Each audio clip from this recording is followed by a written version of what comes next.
Hello everyone, this is Mansi from evidhati.in. This is an introduction video for chapter 1. Introduction video का क्या मतलब है? Introduction video means कि इस video के अंदर हम इस चैप्टर में जो भी कंसेप्ट्स है उनको डिस्कस करेंगे। अब उससे होगा क्या, जब आप एक्सरसाइजेस के क्वेश्चंस करोगे तो वो क्वेश्चंस के जो कंसेप्ट्स या टॉपिक्स यूज होंगे वो आपको ऑलरेडी आते होंगे, सो वो क्वेश्चंस आपके लिए इजी हो जाएंगे। इसलिए ये इंट्रोडक्शन वीडियो है जिसके अंदर हम सारे चैप्टर्स के कंसेप्ट्स डिस्कस करेंगे। Okay, so coming to the chapter, the name of the chapter is rational numbers. So rational numbers होता क्या है? सबसे पहले अभी तक जो हमने पढ़ा होल नंबर्स पढ़े हैं। होल नंबर्स क्या होते हैं? जीरो से लेके सारे नंबर्स होल नंबर है, राइट। नेचुरल नंबर्स वन से लेके सारे नंबर्स नेचुरल नंबर है।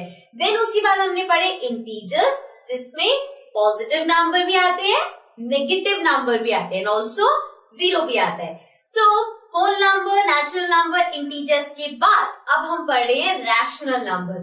सो रैशनल नंबर्स की सबसे इजी डेफिनेशन है any number which can be expressed as p upon q is a rational number. Okay, so p upon q से आपको याद आएगा कि ये तो फ्रैक्शन है। कोई भी अगर नंबर है, let's suppose 2 upon 9. So it is a fraction. Yes, it is a fraction, but also it is a rational number. मतलब कि कोई भी नंबर जो p upon q फॉर्म में है वो रैशनल नंबर होता है। Now you will think कि अगर 6 लिखा है तो क्या ये रैशनल नंबर नहीं है? है, लेकिन ये p by q की फॉर्म में तो नहीं है। तो क्यों नहीं है? अगर इसको मैं ऐसे अपॉन 1 कर दूं तो ये हो गया p upon q की फॉर्म में, मतलब सिर्फ 6 भी रैशनल नंबर है। ऑल्सो ये हुए पॉजिटिव। अगर नेगेटिव है, like if you have -2 upon 9, so -2 upon 9 भी रैशनल नंबर है, ठीक है। सो p upon q की फॉर्म में है। This can be positive, it can be negative, मतलब पॉजिटिव भी हो सकता है, नेगेटिव भी हो सकता है। एक चीज जो याद रखनी है वो ये है कि अगर p अपॉन q फॉर्म है, q नीचे है, so q can not be equal to 0। क्यों? अगर आप लिखते हो 2 अपॉन 0, सो बेटा इसका हो जाता है नॉट डिफाइंड, इसलिए q को हम 0 नहीं ले सकते। ओके, अदरवाइज सिर्फ 0 लोगे तो 0 भी एक रैशनल नंबर है। Okay, so this was about rational numbers. Now let's come to the next topic. Now our next topic is properties of rational number. So हम अब एक एक करके different properties discuss करेंगे जो rational number पे applicable है। देखो properties जितनी भी हम discuss करेंगे 4 proportions पे करेंगे, addition, subtraction, multiplication, division. The first property is closure property. Closure property में क्या होता है? देखो अभी तक कोई भी नंबर, नॉर्मल नंबर लेते, कंफ्यूजिंग नहीं लेते कुछ भी, नेचुरल नंबर है। 6 + 2 is 8, राइट। अब 6 भी नेचुरल नंबर था, 2 भी नेचुरल नंबर था, दोनों को प्लस किया 8 आया। 8 क्या है? Natural number. सो यही हम क्लोजर प्रॉपर्टी में चेक करेंगे कि क्या रैशनल नंबर्स को ऐड करके रैशनल नंबर्स ही आ रहा है, क्या रैशनल नंबर्स को सबट्रैक्ट करके रैशनल नंबर। तो ये सब हम एक एक करके चेक करेंगे। सो सबसे पहले फर्स्ट थिंग एडिशन चेक करते हैं, ठीक है। हमें चेक करना है कि क्या a अपॉन b कोई भी रैशनल नंबर है plus c upon d equal होता है रैशनल नंबर के, मतलब कि अगर हम इसको ऐड करेंगे तो क्या रैशनल नंबर आएगा। सो एग्जांपल ले लेते हैं, कोई भी रैंडम नंबर्स ले सकते हैं। Let's take 6 upon 9 plus 2 upon 9। So इसको प्लस करते हैं, 6 + 2 is 8 अपॉन 9। तो क्या आया हमारे पास? 8 upon 9। 8 upon 9 is a rational number, so this means ये ट्रू है। a upon b plus c upon d is equals to a rational number. अगर दो रैशनल नंबर्स को ऐड करेंगे तो रैशनल नंबर ही आएगा। नेक्स्ट अब हम लेते हैं सब्ट्रैक्शन में। सो अगर हम ये चीज देखें क्या सब्ट्रैक्शन में एप्लीकेबल है, तो a upon b minus c upon d हमें चेक करना है क्या वो भी रैशनल नंबर होगा। सो अगेन एग्जाम्पल्स लेते हैं कुछ. सो लेट्स टेक 3/5 माइनस 1/5. 3/5 भी रैशनल नंबर है, 1/5 भी रैशनल नंबर है. इसको सबट्रैक्ट करेंगे तो क्या आएगा? 5. 3 minus 1 is 2. हमारे पास आया 2/5. 2/5 रैशनल नंबर है. यस. सो दिस मीन्स ये भी ट्रू है, मतलब कि क्लोजर प्रॉपर्टी सबट्रैक्शन के लिए भी करेक्ट है. मतलब कि दो रैशनल नंबर्स को अगर आप सबट्रैक्ट करोगे तो आंसर रैशनल नंबर ही होगा. ओके. नेक्स्ट हम चेक करते हैं मल्टीप्लीकेशन में. So the third one is multiplication में चेक कर रहे हैं. अब इसके अकॉर्डिंग a/b अगर कोई रैशनल नंबर है सो मल्टीप्लाई करते हैं अगर हम उसे c/d से, मतलब एक रैशनल नंबर को दूसरे रैशनल नंबर से मल्टीप्लाई करते हैं तो क्या रैशनल नंबर आता है? Let's check.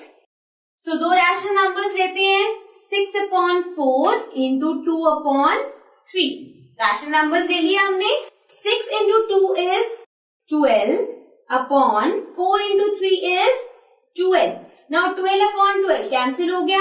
1 रैशनल नंबर है.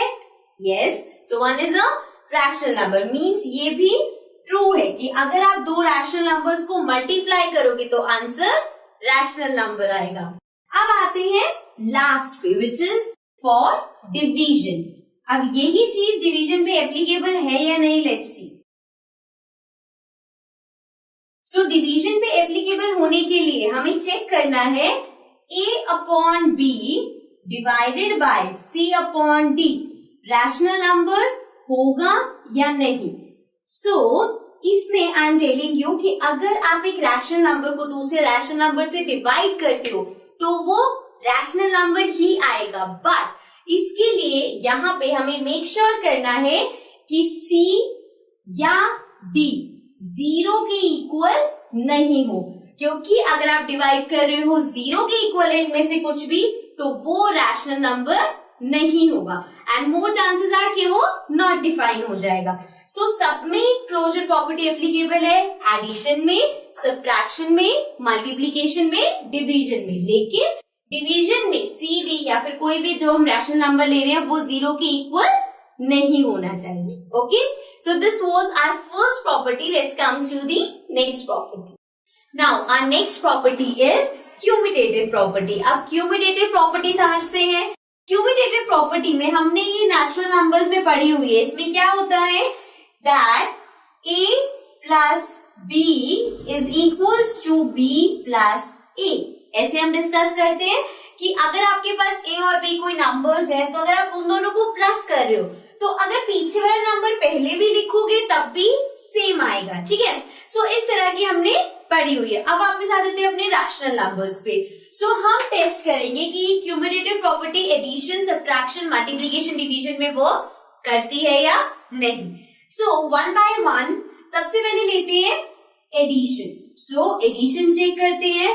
अब क्यूमुलेटिव प्रॉपर्टी के according a/b which is a rational number plus c/d which is again a rational number should be equal to c/d plus a/b. यही है क्यूमुलेटिव प्रॉपर्टी. अब इसको test करते हैं. सो कोई रैशनल नंबर ले लेते हैं. Let's take 2/5 plus 3 plus 4/5. Right. अब इसको ऐड करेंगे तो क्या आएगा? 2 प्लस 4 इज 6. तो हमारे पास आ गया 6/5.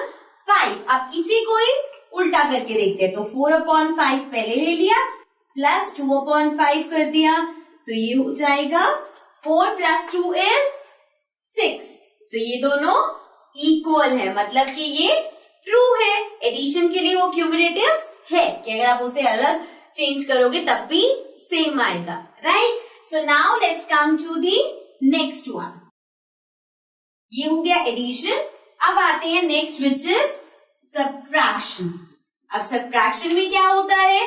क्यूमुलेटिव प्रॉपर्टी के according a/b minus c/d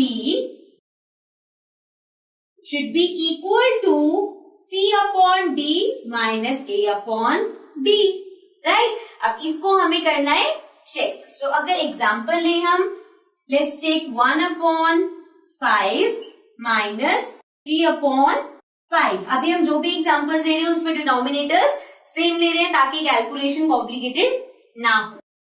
So इसको अगर मैं सब्ट्रैक्ट करूं, so this will be, नीचे 5 आएगा, 1 minus 3 is -2. तो हमारे पास आया -2. अब इसको अगर रिवर्स कर दे, 3 upon 5 minus 1 upon 5 कर दे, तो ये हो गया 5, 3 में से 1 गए 2, तो हमारे पास आया 2 upon 5. So this is -2 upon 5, this is 2 upon 5, दोनों सेम नहीं है. So this means कि ये इक्वल नहीं है. So क्यूमुलेटिव प्रॉपर्टी सब्ट्रैक्शन पे एप्लीकेबल नहीं है. ये अब आपको ट्विस्ट ध्यान रखना है कि एडिशन में क्यूमुलेटिव प्रॉपर्टी एप्लीकेबल है, सब्ट्रैक्शन में नहीं. सिमिलरली मल्टीप्लीकेशन और डिवीजन पे आते हैं. सो अब मल्टीप्लीकेशन में चेक क्या करना है, अगर आपके पास है A upon B multiplied by C upon D, तो वो इक्वल होगा C upon D multiplied by A upon B, right. So इसको चेक करते हैं. A अपॉन B क्या है, कुछ भी ले लेते हैं, 1 अपॉन 4 ले लिया, इंटू C अपॉन D ले लिया 2 अपॉन 3. अब इसको करते हैं मल्टीप्लाई, 2 इंटू 1 2, 4 इंटू 3 12, आया 2 अपॉन 12. अब उल्टा कर दो इसको, 2 अपॉन 3 को पहले ले लो, 1 अपॉन 4 को बाद में ले लो. 2 इंटू 1 2, 3 इंटू 4 12, क्या आया same. So means cumulative property multiplication पे भी एप्लीकेबल है. ठीक है, ध्यान आपको सिर्फ यही रखना है किस पे एप्लीकेबल है किस पे नहीं, बट हम एग्जाम्पल लेके कर रहे हैं ताकि आपको कोई कंफ्यूजन ना. नेक्स्ट हम लेते हैं डिवीजन. अब क्यूमुलेटिव प्रॉपर्टी के according A upon B divided by C upon D equal होना चाहिए C upon D divided by A upon B. So अब इसको चेक करते हैं ऐसा है या नहीं. So let's take 6 upon 4 divided by 2 upon 3. ठीक है, ये ले लिया हमने, तो ये हो जाएगा 6 अपॉन 4, रेसिप्रोकल हो जाएगा इसका 3 अपॉन 2. अभी हम फ्रैक्शन को कैसे डिवाइड करना है ये हम छोटी क्लासेस में सीख के आए हैं. सो ये हो जाएगा 4 इंटू 2 8, 6 इंटू 3 18, तो आ गया 18 अपॉन 8. अब करते हैं इसका उल्टा, 2 upon 3 divided by 6 upon 4. So this will be 2 upon 3 into 4 upon 6. सो ये हो गया 2 इंटू 4 8 अपॉन 6 इंटू 3 18. तो अब क्या हुआ, उल्टा आ गया, यहाँ पे आया 18 अपॉन 8, यहाँ पे आया 8 अपॉन 18. सो इसका मतलब है क्यूमुलेटिव प्रॉपर्टी डिवीजन पे वर्क नहीं करती. सो हमने क्यूमुलेटिव प्रॉपर्टी में पढ़ा कि एडिशन में वर्क करती है, सब्ट्रैक्शन में वर्क नहीं करती, मल्टीप्लीकेशन में करती है, डिवीजन में नहीं करती. So cumulative property is applicable on addition, multiplication but not on subtraction and division. Okay, so this was our second property. Let's come to the next property. Now our next property is associative property. अब associative properties में हमारे पास 3 numbers होते हैं. It can be integers, it can be rational numbers. So इसमें होता क्या है, देखो, जैसे पहले इसको समझाने से पहले एक छोटा सा एग्जाम्पल लेते हैं. अगर मेरे पास है 4 + 2 + 6, 3 नंबर्स मुझे ऐड करने हैं. सो अगर मैं पहले इन दोनों को ऐड कर दूं और फिर इसको ऐड करूं, या फिर 4 + 2 + 6 में मैं 4 को छोड़ दूं, इन दोनों को पहले कर दूं. सो ये आ गया 4 + 2 6 + 6 12. यहाँ पे 4 छोड़ दिया, पहले इन दोनों को कर दे, तो 6 + 2 is 8, 8 + 4 is 12, दोनों इक्वल है. तो एसोसिएटिव प्रॉपर्टी मतलब आप कोई भी पेयर्स बना सकते हो. अब यही हम देखते हैं रैशनल नंबर्स में. अब रैशनल नंबर्स में मैं एक एक की एग्जांपल लेके सॉल्व करके नहीं दिखाऊंगी, वो आप खुद कर सकते हो. मैं आपको बस यहाँ पे बताऊंगी कि कौन कौन से में एसोसिएटिव प्रॉपर्टी एप्लीकेबल है, किसमें नहीं। सो सबसे पहले एडिशन की बात करते हैं। So A upon B plus C upon D plus E upon F, तीन रैशनल नंबर्स हैं। अगर मैं पहले इन दोनों को करती हूँ, फर्स्ट वाले को छोड़ दिया, तो ये इक्वल होगा अगर मैं पहले इन दोनों को कर दूं और लास्ट वाले को छोड़ दूं। ठीक है, this means A upon B plus C upon D plus E upon F, पहले इन दोनों का पेयर बना दिया या उन दोनों का पेयर बनाओ, it is one of the same thing. मतलब एसोसिएटिव प्रॉपर्टी एडिशन में एप्लीकेबल है। लेकिन अगर ये सब्ट्रैक्शन हो तो A upon B minus C upon D minus E upon F में अगर इन दोनों को आपने पहले माइनस किया, इसको छोड़ दिया, और यहां पे आपने किया A upon B minus C upon D minus E upon F में इन दोनों का पेयर बना दिया, तो एसोसिएटिव प्रॉपर्टी सब्ट्रैक्शन में वर्क नहीं करती। This will not be equal. ठीक है, आप चाहो तो एग्जांपल्स लेके करके भी देख सकते हो। सो एसोसिएटिव प्रॉपर्टी एडिशन में एप्लीकेबल है, सब्ट्रैक्शन में एप्लीकेबल नहीं है। उसके बाद यही सेम चीज मल्टीप्लीकेशन में, अगर ये मल्टीप्लाई हो रहे होते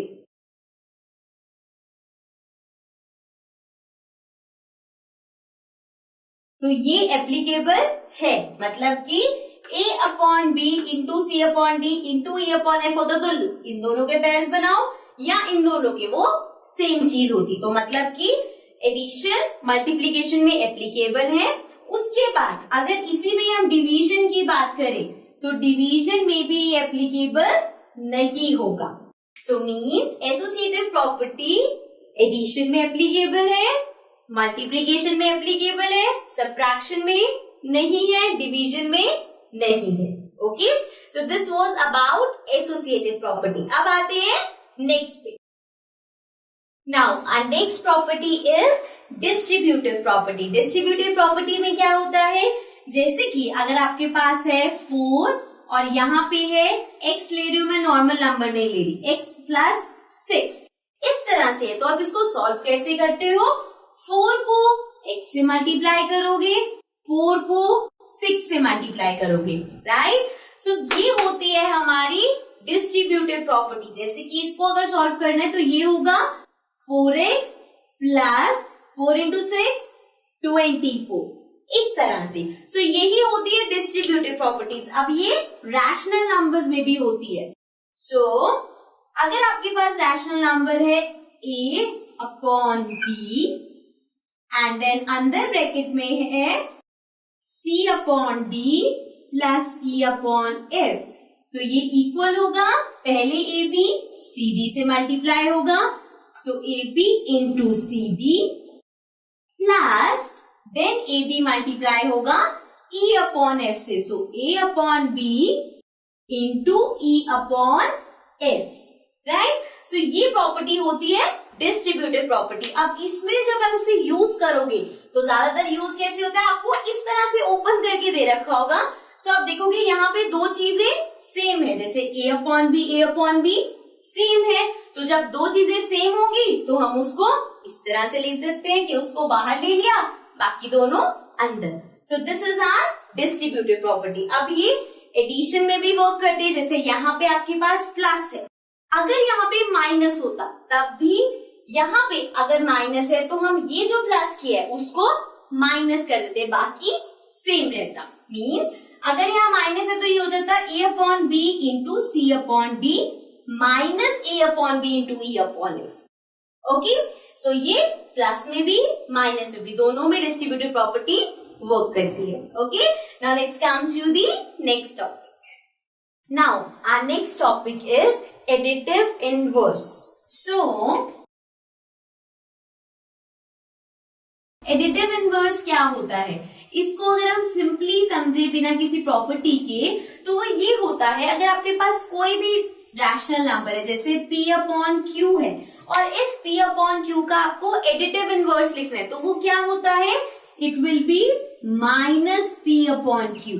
मतलब अगर पॉजिटिव है तो वो नेगेटिव बन जाएगा। सिमिलरली अगर आपके पास हो माइनस ए अपॉन बी, सो उसका एडिटिव इनवर्स हो जाएगा ए अपॉन बी, इसमें माइनस हट जाएगा। मतलब एडिटिव इनवर्स में आपको सिर्फ साइन चेंज करना है। अब इसका रीजन ये होता है कि इसकी आइडेंटिटी के अकॉर्डिंग अगर आप एक पॉजिटिव रैशनल नंबर को एक नेगेटिव रैशनल नंबर से ऐड कर रहे हो तो वो 0 आता है। सो ये इसकी आइडेंटिटी है।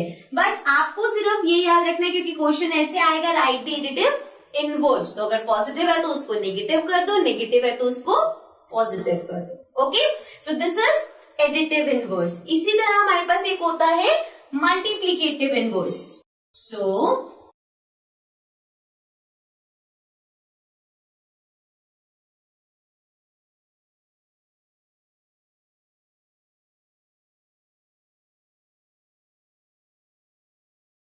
अब मल्टीप्लीकेटिव इनवर्स क्या होता है?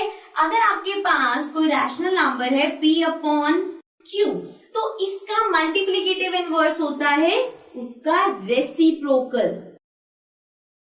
मतलब अगर आपके पास कोई भी रैशनल नंबर है p अपॉन q में, तो इसका एडिटिव इनवर्स हो जाएगा q upon p, right. Denominator numerator बन जाएगा और न्यूमरेटर डिनोमिनेटर बन जाएगा, मतलब कि इसका रेसिप्रोकल हो जाएगा। सो लेट्स सपोज आपके पास है 4/6, सो 4/6 का मल्टीप्लीकेटिव इनवर्स क्या होगा? 6/4, राइट। और ये आया कहां से है?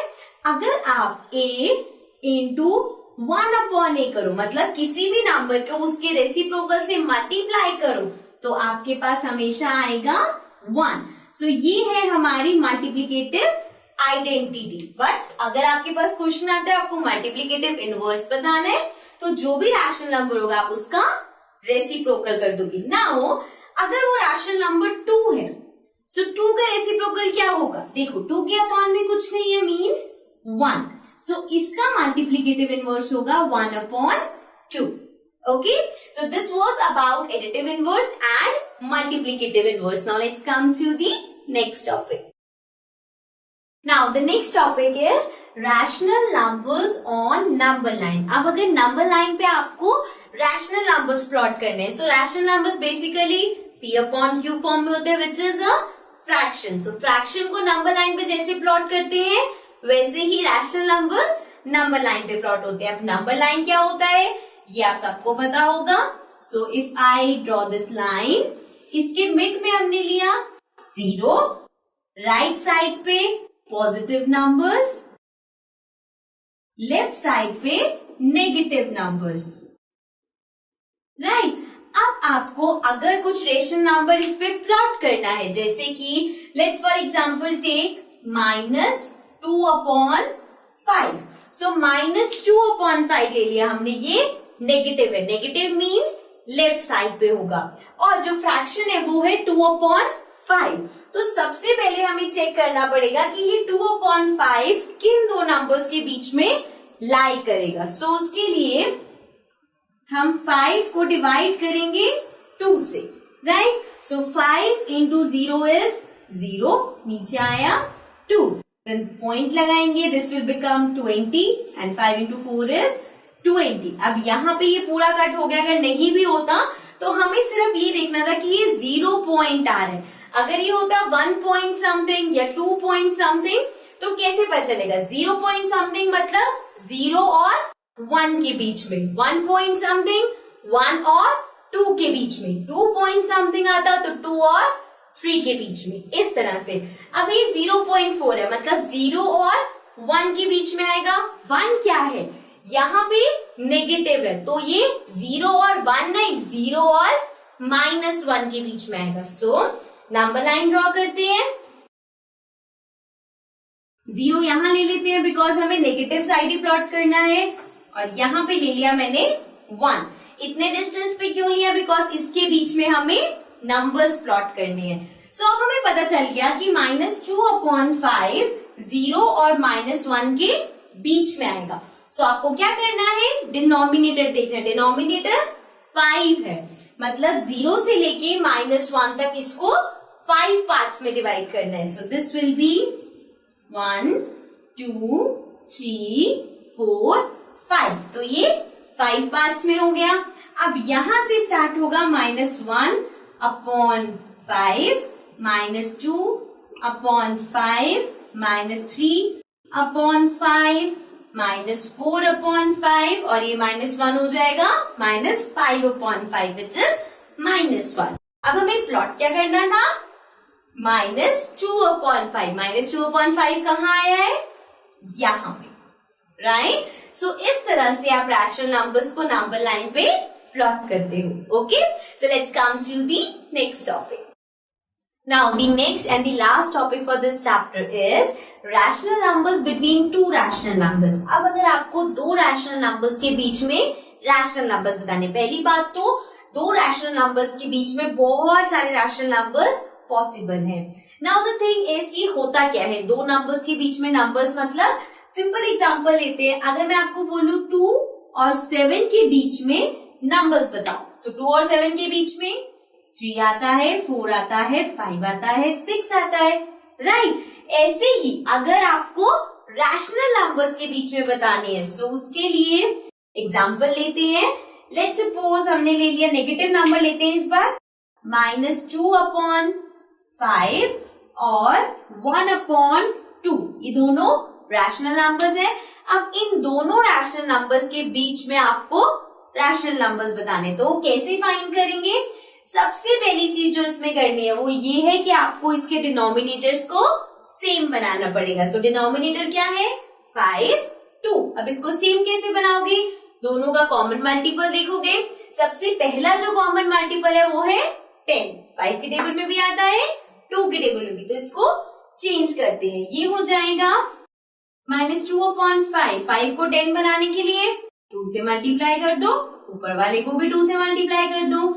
ये आ गया -4 अपॉन 5 इंटू 2 10। सो ये हो गया डिनोमिनेटर 10। सिमिलरली 1 अपॉन 2 को 10 बनाने के लिए 5 से मल्टीप्लाई करेंगे। सो मल्टीप्लाई बाय 5, न्यूमरेटर भी हो जाएगा। ये आ गया 5 अपॉन 10। अब दोनों के डिनोमिनेटर्स सेम हो गए। अब -4 अपॉन 10 और 5 अपॉन 10 के बीच के नंबर्स बताने हैं। सिंस इनका डिनोमिनेटर सेम है तो सिर्फ ऊपर न्यूमरेटर देखो, -3 upon 10, -2 upon 10, -1 upon 10, 0, then 1 upon 10, 2 upon 10, 3 upon 10, 4 upon 10, right. ये सारे नंबर्स इन दोनों रैशनल नंबर्स के बीच के हैं। मीन्स ये सभी रैशनल नंबर्स इन दोनों के बीच के भी होंगे। ओके, अब यहाँ तो हमें बहुत सारे नंबर्स मिल गए। अगर ऐसा हो कि आपको 5 बताने और सिर्फ 2 मिल रहे हैं तो क्या करना पड़ेगा? ये जो आपने इनके डिनोमिनेटर्स को 10 बनाया है, इसको हम किसी बड़े नंबर में बनाएंगे। जैसे 5 और 2 में 10 के बाद 20 भी कॉमन है। 5 इंटू 4 इज 20, 2 इंटू 10 इज 20। मतलब दोनों के डिनोमिनेटर को 20 भी बना सकते हो। जब 20 बनाओगे तो और बड़े नंबर्स आएंगे और उसके बीच में और ज्यादा रैशनल नंबर्स होंगे। ठीक है, सो इस तरह से हम किसी भी दो रैशनल नंबर्स के बीच में अनलिमिटेड रैशनल नंबर्स फाइंड कर सकते हैं। Okay, so this was the last topic for this chapter. With this हमने इसके चैप्टर में जो भी कंसेप्ट थे, जो भी टॉपिक्स थे वो कवर कर लिए हैं। अब इसके बाद जब आप एक्सरसाइज के क्वेश्चन करोगे तो वो आपको बहुत इजी लगेंगे। So okay, that's it from this chapter.